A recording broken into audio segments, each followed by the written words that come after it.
No exercício resolvido 3, nós temos uma tabela com o peso dos adolescentes em quilogramas, tá? Então, nós temos aqui uma quantidade de 30 adolescentes que foram coletados esses pesos. Então, por ser uma variável contínua, nós sabemos que quando o número alcança as casas decimais, a variável passa a ser de discreta para quantitativa contínua, e apresentar muitos valores diferentes, nós vamos agrupar esses dados em intervalos ou classes. E lá dentro da nossa tabela, eles serão representados assim, né? Fechado para o intervalo A, aberto para o intervalo B, ou então nesse outro formato, fechado em A e aberto em B. Nesse caso, A e B serão os valores numéricos dessa tabela, que no caso é o peso. Para construir uma tabela de distribuição de frequências organizada em intervalos ou em classes, nós precisamos dessas 3 características aqui. O número de intervalos, que é o primeiro. O número de intervalos nada mais vamos representar aqui por N, que a raiz da quantidade de dados coletados. Nesse caso, a quantidade de dados coletados foi 30.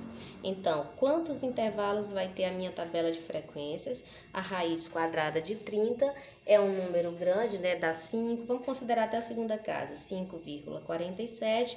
Não tenho como trabalhar um intervalo 5,47, então nós vamos arredondar esse número para 6. Vamos aproximar. Então, a nossa tabela terá 6 intervalos, ou seja, ela terá 6 linhas fora essa linha que é direcionada ao título.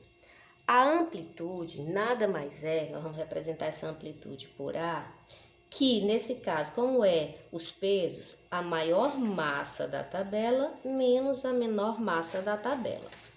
A amplitude nesse caso aqui será igual a maior massa da tabela, se a gente for observar aqui, é de 53 quilos. 53 menos a menor massa, que nesse caso é de 48.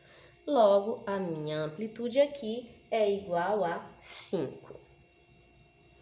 E a amplitude dos intervalos? A amplitude dos intervalos, que eu vou representar por A minúsculo e um I, amplitude dos intervalos, vai ser a amplitude maior aqui, que foi 5, dividido pelo número de intervalos. Isso aqui será igual a o A, que é a amplitude, é 5, dividido pela quantidade de intervalos, que é 6.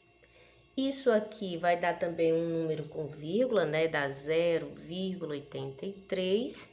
E nós vamos aproximar, porque não tem como trabalhar com 0,83 como intervalo, lá dentro do intervalo. Então, o 0,83 está mais próximo, aproximadamente, de 1. Então, depois de calcular a amplitude, de calcular os intervalos e a amplitude do intervalo, nós vamos construir uma tabela semelhante às outras tabelas de distribuição de frequência que nós já construímos. A diferença agora é que esses dados são ordenados em intervalos, né, ou classes, que pode ser chamado, tá? Então, nós descobrimos que ela vai ter 6 intervalos, 6 linhas. Nós descobrimos também que a amplitude de cada intervalo é igual a 1, que nós aproximamos. Por isso, o menor peso começa aos 48 quilos, mais 1, que é a amplitude do intervalo, então será até antes de 49. Aqui, como o intervalo é aberto para 49, significa que os pesos de 49 quilos não podem estar neste intervalo. Apenas os maiores ou iguais a 48, tá certo? E menores de 49. E assim você vai organizar de 49 quilos até próximo de 50, mas não pode ser igual a 50, de 50 a 51, então você vai organizar os 6 intervalos. Contando lá na nossa tabela, de 48 quilos, nós temos 3 pesos. De 49, 49,5, 49,4, mais 3. De 50, 9. De 51, nós temos 5. De 52, nós temos 3 vezes. E de 53, nós temos 7 vezes. Totalizando, fechou em 30, porque foram 30 amostras de peso de adolescentes, né, que foram disponibilizadas. Agora, nós vamos fazer a frequência acumulada. Nós repetimos o primeiro, que é 3, e vamos somando com o outro que está na frente. 3 com mais 3, 6. 6 com mais 9, 15. 15 com mais 5, 20.